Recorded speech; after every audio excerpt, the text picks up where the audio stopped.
열왕기상 18장 1절 다 같이 봉독하겠습니다. 많은 날이 지나고 제3년에 여호와의 말씀이 엘리야에게 임하여 이르시되 너는 가서 아합에게 보이라. 내가 비를 지면에 내리리라. 아멘.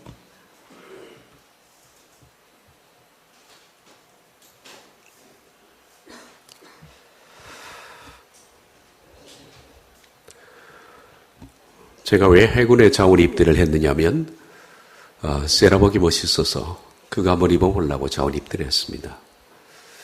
해군이 쓰고 있는 빵모라 그렇게 부르는데 빵모와 세라복을 입고 구람을 타고 한번 멋지게 바다를 달려보는 모습을 상상을 했습니다. 멋있을 것 같아. 그렇게 생각을 한 거죠. 그런데 그 꿈은 진해 훈련소를 들어가는 순간에 완전히 깨져버렸습니다. 너무 유치하고 그리고 치사하고 치졸한 시간들이 다가왔습니다. 밥 먹는 것 1분. 1분 안에 밥을 먹으라는 거예요. 이거 훈련이랍니다. 이게 무슨 훈련일까요? 가능할까요? 근데 나중에는 30초가 남더라고요. 물 말아서 마시면 되니까. 제가 겨울에 입대를 했는데 추운 겨울날 밤 12시가 되면 바닷물에 들어가기. 이게 무슨 훈련일까요? 잊을 수 없는 것은 이들이 부닥치는 소리가 교향곡을 이루었습니다. 화장실 한 칸에 20명 들어가기. 겨울날 팬티만 입고 철모에 물을 받아서 쪼그려 뛰기. 그 물이 떨어질 거 아니에요. 참 고통스럽습니다. 제자리 뛰기 100회. 그런데 마지막 100회는 소리를 내지 말 것. 근데 꼭 소리 내는 고문관들이 한 명씩 있어서 수없이 많이 반복했던 기억도 날 겁니다. 자, 훈련소를 마치고 자대는 저희는 군함인데 군함에 배치를 받았습니다. 거기서는 빵모와 세라복을 입고 다니겠지라고 생각했는데 지급된 것은 하얀 세라복이 아니라 그냥 청재킷과 청바지였습니다. 상하이 모자를 쓰고 1년에 몇 차례씩 배에 매달려서 깡깡이라 그러는데 배에 붙은 조개를 떼는 그런 일들을 했습니다. 틈만 나면 페인트 칠하기, 배 밑바닥 기관실 기어다니기, 그런 허드렛 일이 즐비했습니다. 입대한 지 6개월 만에 제가 첫 휴가를 나왔는데 첫 휴가를 나오면서 처음으로 꿈에 그리던 그 빵모와 세라복을 입고 나왔습니다. 외출할 때만. 휴가를 나가니까 친구들이 야, 정말 멋있다고 그러더라고요. 그러고서 그 모습에 반해서 2명이 동반 입대를 했는데 입대 후에 보니까 많이 망가져 있더라고요. 여러분, 우리가 밖으로 보이는 멋있는 모습 뒤에는 실은 유치하고 치졸하고 치사한 일들이 많이 있습니다. 우린 그런 것들을 못 봅니다. 성경도 마찬가지입니다. 성경에 등장하는 신앙의 거인들을 만들어내는 학교, 신앙의 거인들의 학교, 그 삶도 마찬가지입니다.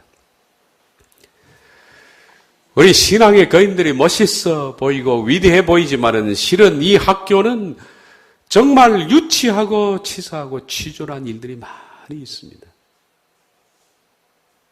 말할 수 없이. 거인 요셉의 받은 수업은 뭘까요? 왕따입니다. 왕따 당하기, 종으로 팔리기, 노예 생활하기. 성적인 유혹을 거부했다고 감방에 갇혀 생활하기. 치졸한 것들입니다. 참 유치하고 더럽고 아리꼽고 치사하고 이런 일들입니다. 아브라함도 다윗도 요셉도 야곱도 다 그런 학교들을 졸업을 했습니다. 배신당하기, 배고픔, 도망, 떡 좀 얻어먹을 것이라고 기웃거리다가 요거도 먹기, 생명을 건지려고 미친 짓 하기, 뭐 이런 일들이 줄비했습니다. 하나님께서 신앙의 거인들을 만들어내는 학교는 대충 이런 유치한 일들이 줄비합니다. 그 학교에서는 이런 과목들을 배우게 됩니다.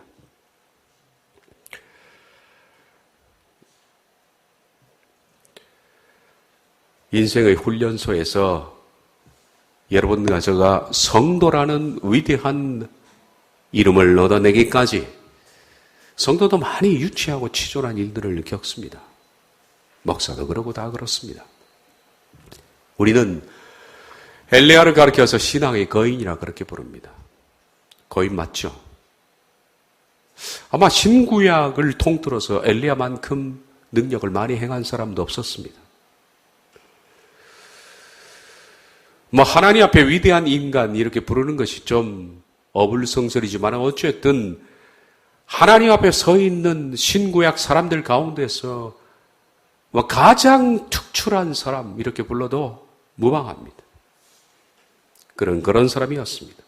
그런데 이런 거인이 되기까지 그의 삶을 보면 정말 치졸하고 유치하고 치사한 일들이 즐비했고 하나님은 그런 일들을 반복적으로 훈련을 시키셨습니다.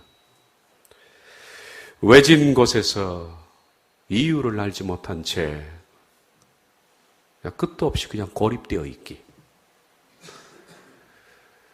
몇 년인지 모르지만 그리스에서 그는 고립되어서 누구와 대화할 사람도 없고 홀로 내가 이게 뭐 하는 짓인가.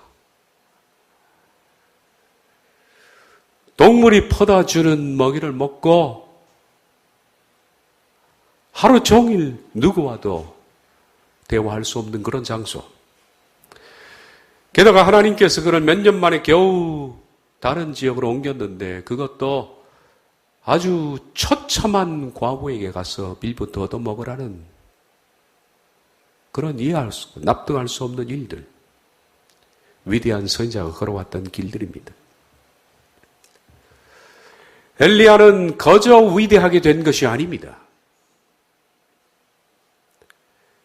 그는 그저 살다 보니까 그저 어느 날 갈멜에 오른 것이 아닙니다. 그저 850대 1로 싸워서 이긴 것도 아닙니다. 그저 기도해서 비를 내리게 한 것도 아닙니다.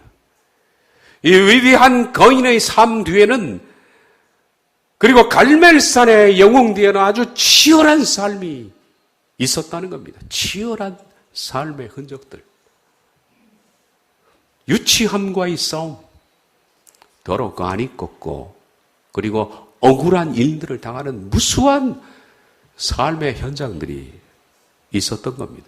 우리들은 그걸 놓치는 겁니다.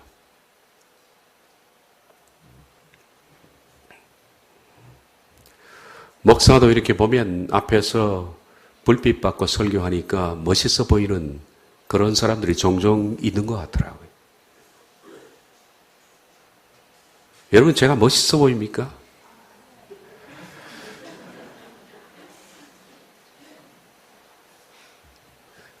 여러 사람들 앞에 서서 혼자 얘기하니까 되게 멋있어 보인다. 뭐 그런 사람도 있고 어떤 사람은 목사님 설교자로 참 멋있어 보입니다. 고맙습니다마는 그럴까요? 뭐 칭찬인지 모르지만 그런 소리를 많이 합니다. 목사님 어떻게 그렇게 설교할 수 있습니까?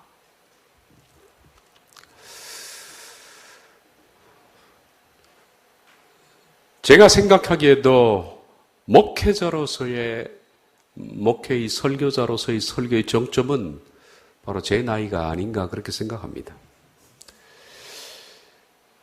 자, 지금까지 쭉 봐오니까 설교자로서의 최고의 삶의 시간은 55세부터 65세 정도.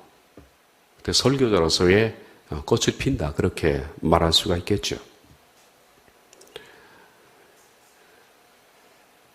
저는 그 중간을 통과하고 있습니다. 65세가 되면 아마 여러모로 하락세에 접어들지 않을까 그렇게 생각합니다.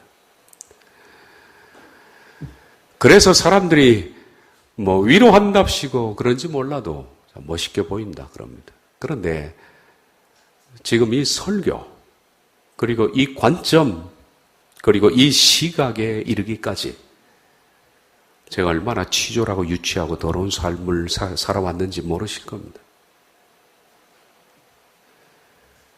배 밑바닥을 긴 겁니다. 배고프고 수도 없이 배신당하고 모함당하고 황당한 일을 수도 없이 많이 겪고 참 얼굴 들게도 부끄러운 일도 있었고 치사한 일들도 많았습니다. 모르는 사람들은 목사가 대접받고 산다 그렇게 생각합니다. 제가 지난 시간에 얘기했던 것처럼 제가 가장 많이 하는 말이 참 억울하다. 목사는 하고 싶어도 이 강대상에서 떠들지 내려오면 할 말 못합니다. 말 못하고 못 본 척하고 못 들은 척하고 그리고 별의별 희한한 일을 많이 겪습니다. 말도 안 되는 상황. 그걸 견뎌 나가는 겁니다. 열왕기상 18장 1절 읽었던 말씀입니다. 이어 많은 날이 지나고 제3년에 여호와의 말씀이 엘리야에게 임하여 이르시되 너는 가서 아합에게 보이라. 내가 비를 주변에 내리리라. 많은 날이 지났다. 많은 날이. 그래서 많은 날 제3년 그랬는데 정확하게는 3년 6개월입니다.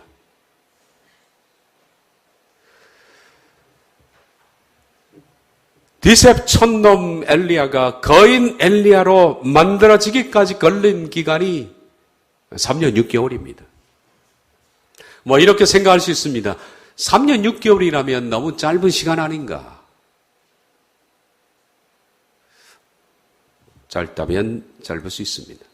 그런데 엘리야에게 한번 물어보십시오. 당신이 디셉 촌놈에서 거인 엘리야가 되기까지 기간이 짧았습니까? 그는 이렇게 말합니다. 많은 날이 지났습니다. 많은 날이 지난 겁니다. 왜 이런 표현을 했을까? 3년 6개월이면 긴 시간도 아닙니다. 그런데 많은 날로 표현하고 있습니다. 어쩌면 아주 짧은 시간일 수 있는데 그것이 어떻게 많은 날일 수 있을까? 엘리야에게는 이 시간이 굉장히 긴 시간이었습니다. 그릿 시냇가에서 고립되어 있기, 그리고 이방 땅 사르밧에서 아무도 모르는 사람들 속에서 시간을 보낸 그 시간들은 무척이나 길고 긴 시간이었을 겁니다. 적어도 엘리야에게는 많은 날이었습니다. 시간이라는 것은 자신의 느낌에 따라서 달라지죠. 사람마다 혹은 그 상태마다 한 시간이 아닙니다. 어떤 때는 한 시간이 1분 같고 어떤 때는 한 시간이 몇 년 같은 그런 때가 있습니다. 우리가 아주 행복할 때, 행복한 사람에게는 시간이 금방 갑니다. 연애할 때 시간 금방 가죠. 뭐 즐거운 일을 겪으면 시간이 금방 갑니다. 왜 이렇게 빨리 가는지 몰라요. 바쁠 때도 시간이 빨리 갑니다. 근데 시간이 똑같은 시간인데 아주 힘든 일을 겪거나 그리고 간절히 뭔가 기다릴 때 그때 시간이 정말 안 가죠. 한 시간이 왜 이렇게 긴지 1분이 왜 이렇게 안 가는지 모릅니다. 시간은 모든 사람에게 똑같이 하는 것 같아요. 그리고 모든 상황에 똑같이 흐르는 것은 아닌 것 같습니다. 축구를 시청하는 사람이 느끼는 시간과 경기장에서 뛰는 선수의 시간은 다를 겁니다. 뛰는 사람에게는 10분이 몇 시간 같은 그런 느낌이 들 겁니다. 유명한 아인슈타인이 한 번은 학교에서 강의를 하는데 강의 중에 어떤 사람이 물었답니다. 상대성 원리를 설명하는데 너무 어렵잖아요. 공식을 설명하고 하니까 어려우니까 한 학생이 물었습니다. 박사님, 아무리 제가 들어도 이해가 안 되니까 상대성 원리를 제가 이해하기 쉽게, 아주 쉽게 그렇게 좀 설명을 해 주십시오. 그랬더니 아인슈타인이 그렇게 말하더랍니다.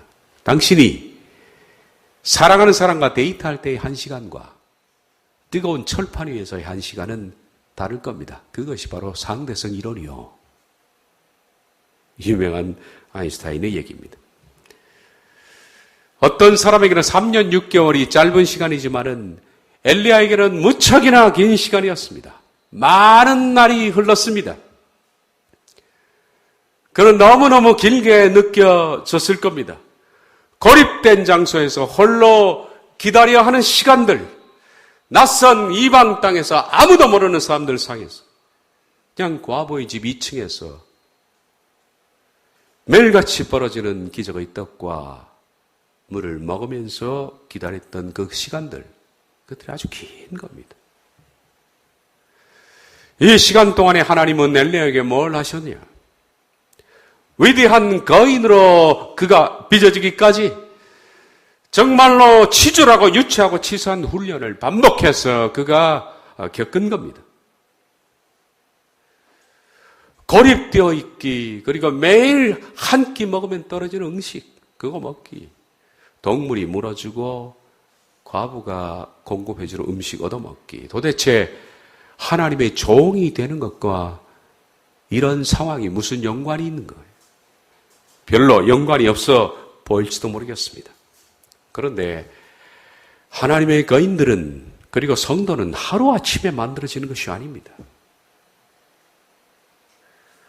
여러분이 회개했다고 어느 순간에 하나님의 성도가 되어 있는 것이 아닙니다. 이제부터 바르게 한번 살아보자고 작심해서 열심히 믿기로 작심하고 기도하고 성경 보고 그런다고 해서 한 달 후에 여러분이 갑자기 거룩해지지 않습니다. 많은 날이 지나는 겁니다. 수많은 날, 수많은 시간들이 흐르면서 그 가운데 유치한 일들이 많을 겁니다. 그 수많은 시간들을 해보면 별의별 사람들에게 모욕을 받고 희한한 일로 꼬여서 이게 정말 젠틀한 삶을 살라 해도 그렇게 살지 못하는 겁니다. 저는 인간관계가 꼬이는 거 정말 싫어합니다. 누구보다도 싫어해요. 만약에 제가 목사가 아니라면 인간관계에 꼬이는 장소를 안 갈 겁니다. 목사이기 때문에 별의별 난감하고 유치하고 치졸한 일들을 많이 꼬였습니다. 아마 목사가 아니라면 벌써 도망해도 100번을 도망했을 일들인데 그런 수많은 일들을 도망하지 못하고 겪으면서 가슴앓이를 하고 답답해하고 누구 사람에게 항변을 할 수 있나, 설명을 할 수 있나, 이거 아니라고 변명할 수가 있나, 소리 들으면 웬만한 것은 그냥 다 듣고 말아야 하는, 다른 얘기를 못하는 이런 상황들을 수도 없이 겪으면서 그 자존심 세고 그랬던 것들이 조금씩 꺾여 나가는 거예요. 목사가 아니라면 제가 못했을 것 같습니다. 솔직히.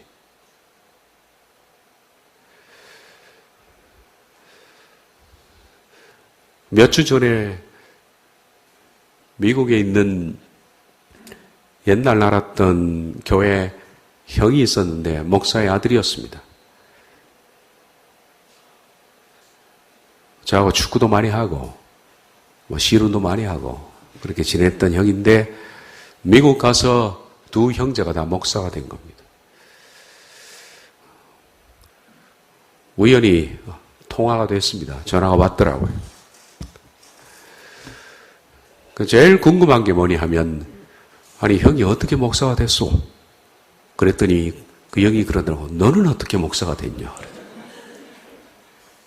우린 서로 신기해하는 거예요. 우리의 본바탕을 잘 알았어. 아니 도대체 그렇게 터프하고 까칠하고 성격 별로 안 좋고 싸움 잘하고 그런 형이 어떻게 목사가 된지 난 정말 궁금하다. 그랬더니 하는 말이 이겁니다. 다 하나님의 은혜인데 네가 알다시피 내가 목사가 안 됐더라면 바로 믿지를 못했을 것 같아서 하나님이 나를 목사시킨 것 같다. 나는 다른 사람을 목회하는 것보다 내가 목사가 돼서 억지로 붙잡혀 있는 이 자체가 하나님께 큰 은혜고 감사다. 그런 얘기를 하더라고요. 가만히 생각해 보니까 그 얘기가 내 얘기입니다. 제가 목사가 안 됐으면 붙잡혀 있을 사람이 아니거든요. 근데 그 고집 세고 자존심 센 정말 자존심 하나로 버틴 저는 자존심 하나면 죽음이라도 바꿀 수 있는 그런 사람이었습니다. 근데 그게 무수히 많은 치졸하고 유치한 일을 겪으면서 조금씩 모난 돌이 깎여지기 시작한 거예요. 그러면서 신앙의 근육이 아주 조그만한 잔 근육들이 만들어지기 시작하는 것을 제가 느낍니다. 그런 건 아니겠습니까, 우리가? 우리는 성도로 만들어줘야 하는 사람들입니다, 다들. 그러나 이 성도가 되는 과정 속에 너무 많은 일들을 겪습니다.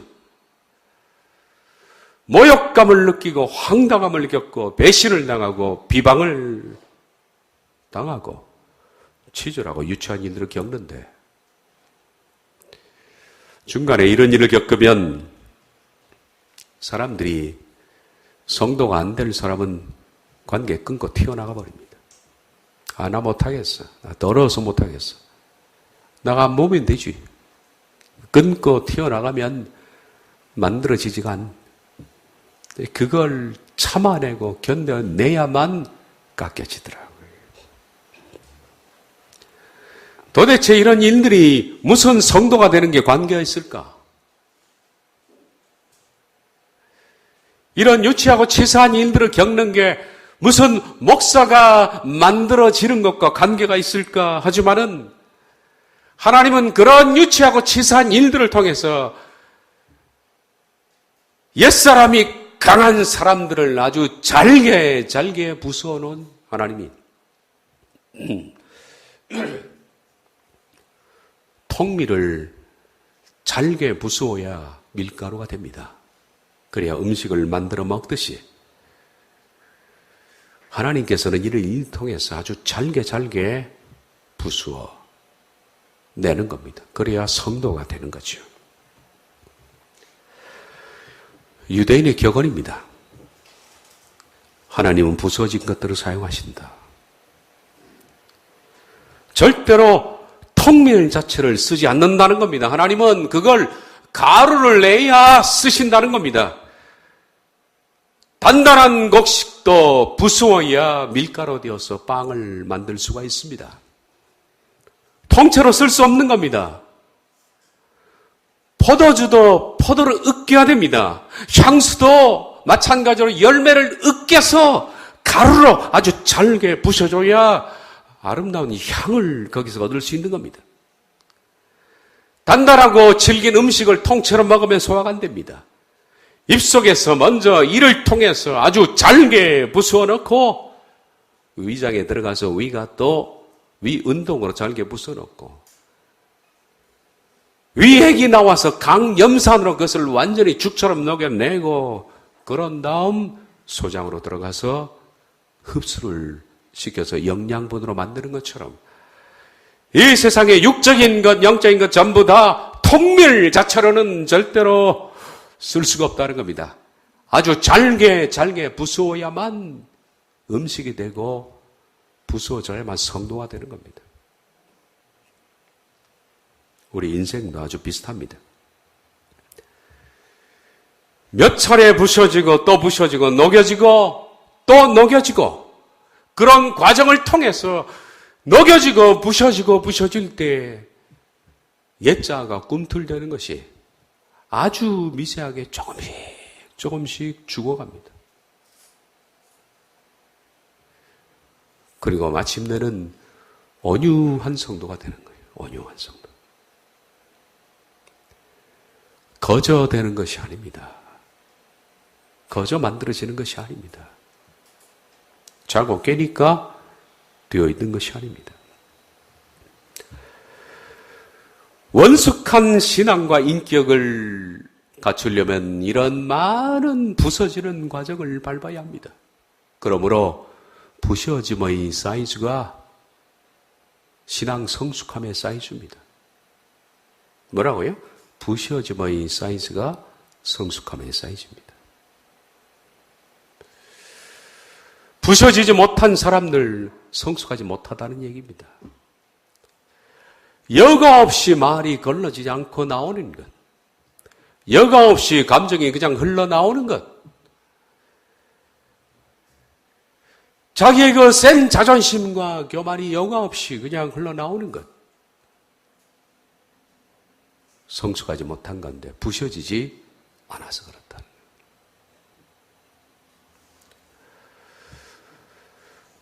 농부가 곡식을 1차적으로 부수기 위해서 도리깨질을 합니다. 도리깨질하는 걸 보셨죠? 강한 것으로 날이 후리칩니다. 인생의 농부이신 하나님도 저와 여러분을 도리깨질할 때가 있습니다. 이유는 부셔지라고. 그 껍질에서 알곡이 분리되라고 아주 강하게 역사의 농부이신 하나님께서 도리깨질을 할 때가 있는 겁니다. 하나님은 그렇게 우리를 내리치고 또 치십니다. 어떤 사건을 통해서 어떤 사람을 통해서 내리치는데 더 많이 부셔지라고, 더 많이 잘게 부셔지라고, 더 많이 깨지고 더 많이 죽으라고, 옛사람이 더 많이 죽고 또 죽으라고 하나님은 도리깨질을 할 때가 있는 거예요. 그 도리깨질이 바로 치졸하고 유치하고 치사하고 황당한 그런 일들입니다. 그런 사람을 만나고 그런 사건을 겪는 겁니다.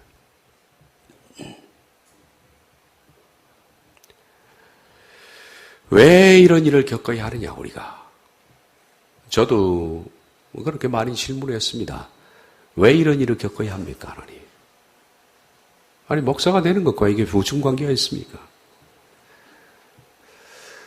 여러분들도 왜 이런 일을 겪어야 하느냐고 불평하기도 하지만은, 그러나 인생의 도리깨질 속에는 하나님의 목적이 있지 않습니까? 부셔서 쓰려고, 부셔서 사람 만들려고, 가루로 만들어서 성도 만들려고 그러는 겁니다.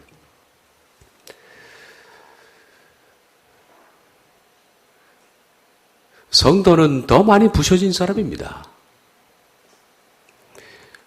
대장간에 보면 대장장이가 연장을 만들 때 시뻘겋게 달궈진 쇠를 가지고 망치로 두드립니다.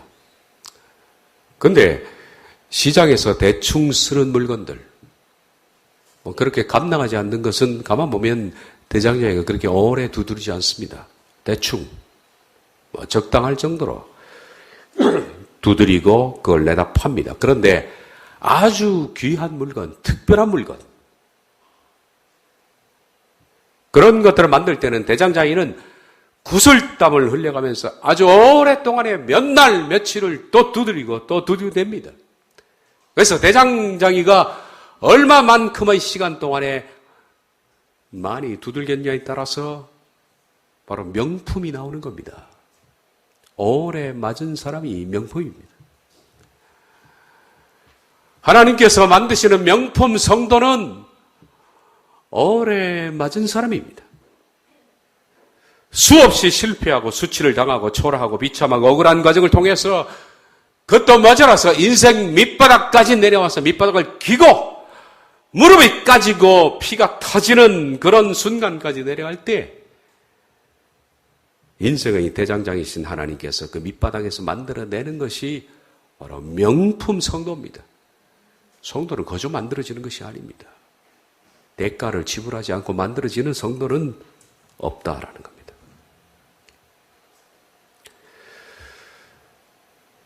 하나님은 자신의 자녀를 죽음이라는 과정을 통해서 만들어냅니다.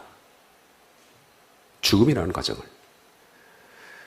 세상의 것들을 버리게 함으로써 하늘의 것을 얻게 하고 옛 자아가 깨어지면서 새 자아가 나오는 거예요.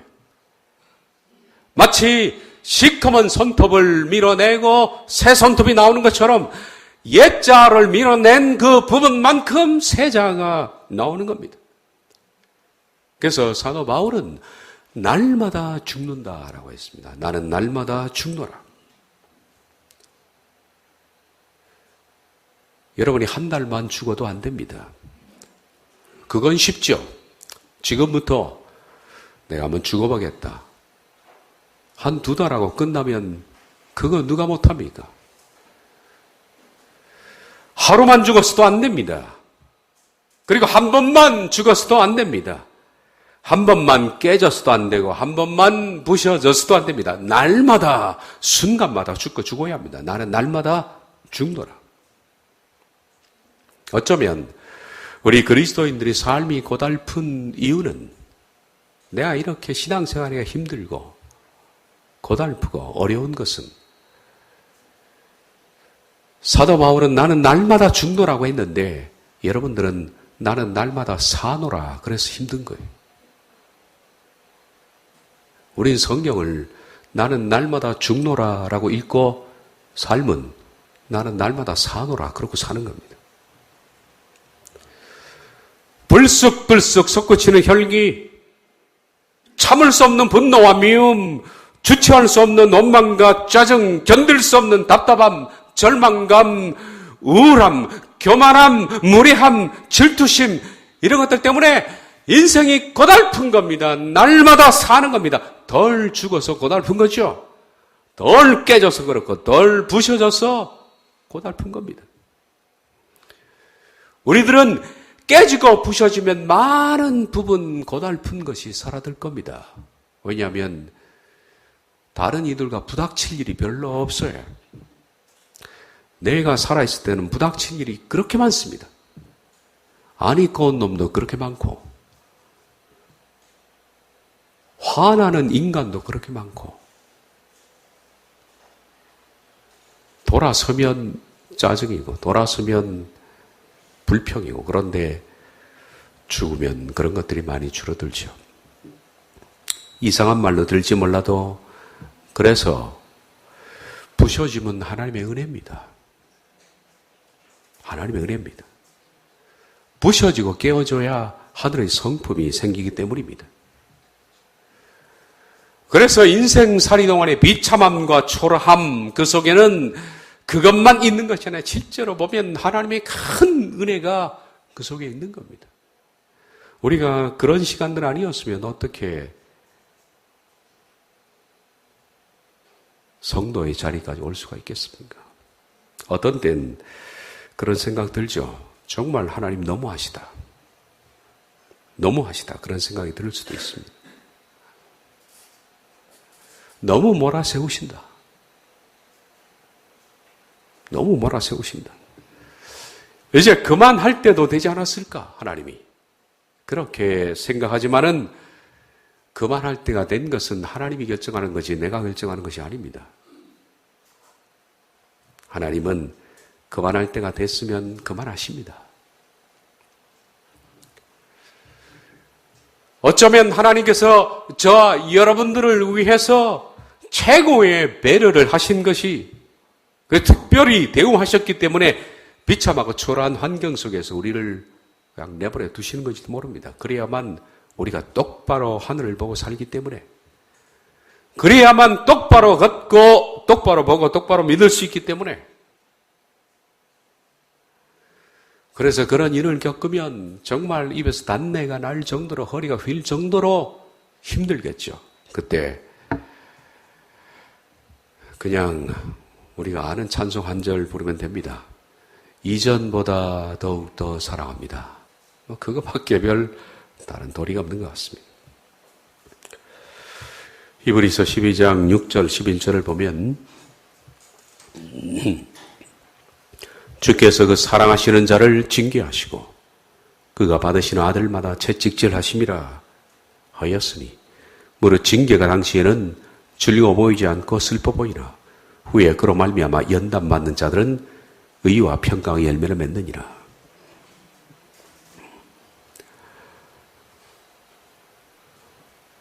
하나님은 사랑하는 자를 징계하신다.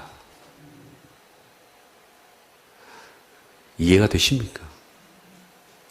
머릿속으로 이해가 되는 게 아니라 삶으로 정말 그렇다라고 동의를 해야 됩니다. 사랑하는 자는 징계하십니다. 그래야 성도 되기 때문에. 하나님이 아들로 만드시고자 하는 자들마다 채찍질 하십니다. 그래서 우리가 징계는 당시에 슬픕니다. 아픕니다. 그러나 징계로 말미암아 연단이 된 사람은 나중에 보면 성품이 의와 평강의 열매를 맺게 되어 있는 겁니다. 이것이 법칙입니다. 하나님의 법칙.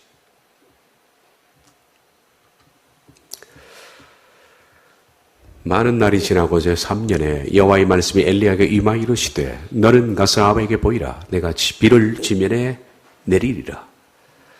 이제 된 겁니다. 엘리야에게는 3년 반이 어쩌면 10년, 20년, 30년처럼 느껴졌을지도 모르겠습니다. 많은 날이 지났습니다. 많은 날이 지나자 하나님께서는 엘리야의 상태를 보시고 냈다 하신 겁니다. 이제 너를 아합에게 보낼 때가 됐다. 그 수준에 이르렀다. 너를 갈멜로 올려놓을 수준까지 왔다. 갈멜산에 네가 가도 되겠다 하는 판단이 하나님이 서신 겁니다. 이 시간에 올 때까지 그런 수없이 많은 날의 시간들을 보냈는데 말씀드린 것처럼 유치하고 치사한 시간들입니다. 그리 시냇가에 숨기, 혼자 고립된 채 아무도 대화할 사람이 없이 하루 종일 홀로 입 닫고 시간 보내기, 까마귀가 물어준 떡과 고기를 받아 먹기, 한 끼 먹고 죽으려는 과부에 가서 빌부터 얻어먹기, 게다가 과부에게 심한 원망을 듣고 그 억울함, 그는 선을 베풀었지만은 과부는 그를 원수처럼 네가 와서 우리 아들 죽였다고 그 억울함을 견뎌내기, 외롭고 치사하고 억울한 일, 이런 일을 3년 반 동안에 겪은 뒤에 엘리야 보면 신앙의 잔 근육이 여기저기 생긴 겁니다. 이것이 위대한 하나님의 종이 걸어왔던 훈련의 목록들입니다. 성도가 성도 되기 위해서는 이 훈련을 받는 겁니다. 부부 사이에 혹은 직장에서 혹은 교회에서 황당하고 억울하고 답답한 일을 겪을 때 보통 사람들은 뭐라고 결정을 합니까? 그래, 그리 시냇가를 떠나면 돼. 사르밧, 내가 떠나지. 내가 당신에게 선을 베풀어 줬는데 당신은 어찌 네 아들 죽었다고 나를 이렇게 억울하게 내몰아. 당신은 안 보면 되지. 간단합니다. 떠나면 끝입니다. 그런데 잃는 것이 많다. 이제. 부셔지지 않는 거예요. 많은 사람들이 그런 상황에서 떠남을 선택합니다.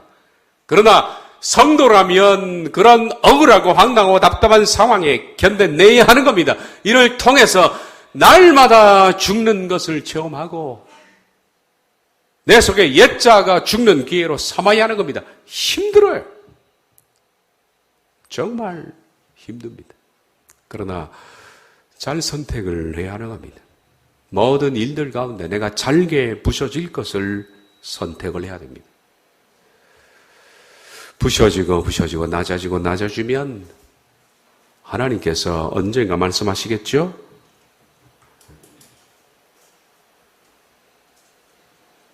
많은 날이 지났구나. 내가 너를 갈멜에 올릴 때가 됐다. 그러시는 겁니다. 많은 날 동안에 고생 많았다. 이제 내가 너를 의롭다고 하리라.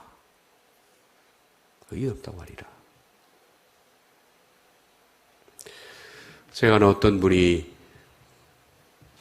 꿈을 꿨는데 꿈속에 이 트렁크 하나만 있고 팬티 트렁크 하나만 있고 권투 선수처럼 링 위에 올라 있더랍니다. 권투 글러브를 끼고. 그 사람 목사인데 이가 갈리는 장로님이 올라오더래. 열심히 싸웠다네. 그 다음에 또 장로가 올라오고 또 권사가 올라오고 아주 꼴보기 싫은 집사까지 다 올라오더래. 14명하고 열심히 싸웠대. 저 그냥 열심히 싸웠대. 한참 싸우고 또 싸우고 피가 터지게 싸우는데 어디서 땡 하는 소리가 들리더래요. 끝났다는 게 예수님이 나타나지만은 수고했다. 훈련 끝. 그러시더래요. 아, 훈련이구나, 이것이. 훈련이구나.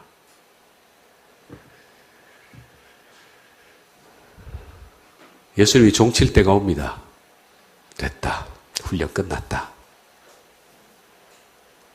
많은 날이 지나도록 부셔지고 낮아지면서 하나님의 백성으로 빚어지는 우리 모두가 되기를 바랍니다. 기도하겠습니다.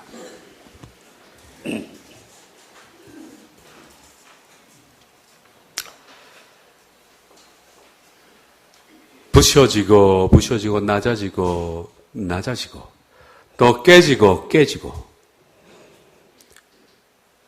그런 깨어짐을 통하여서 우리들은 옛 자아가 죽어져 나가고 죽어진 그 자리에 새 자아가 마치 새살이 돋듯이 조금씩 삐져나오고 옛 성품이 사라지고 새 성품, 고약한 내 성품이 죽은 그 자리에 하늘의 거룩한 예수님의 성품들이 맺혀지며 성령님의 열매가 맺혀지는 그 무수한 기회들을 우리들은 단지 자존심이 상한다, 힘들다, 어렵다는 이유로 내팽개치고 빠져나온 적이, 그 상황을 그냥 벗어난 적이 얼마나 많이 있는지 모릅니다. 그래서 우리들은 무수한 시간 동안에 성숙을 이루지 못하고 오늘도 우리들은 이렇게 옛자를 부둥켜 안고 방황하고 있는가 봅니다. 흔들림이 심하고 그래서 괴롭고 짜증나고 분한 삶의 연속 가운데 우리들은 이제 깨어짐을 선택해야 할 그런 시기가 도래했습니다. 믿어온 지, 신앙한 지 이렇게 오랜 시간이 지났습니다.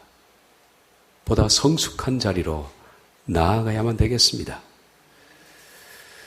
그리 시냇가에서 사르밧에서 엘리야를 가루로 만들려고 했던 하나님의 뜻을 이제는 우리 삶을 회고히 보면서 우리의 삶 속에 하나님이 우리를 가루로 만들려고 했던 그 뜻을 돌이켜보며 앞으로 다가오는 시간들 속에서는 결코 이 기회들을 낭비하지 말고 거룩한 성품을 이루어 나가게 해 주옵소서. 예수님의 이름으로 기도하옵나이다. 아멘.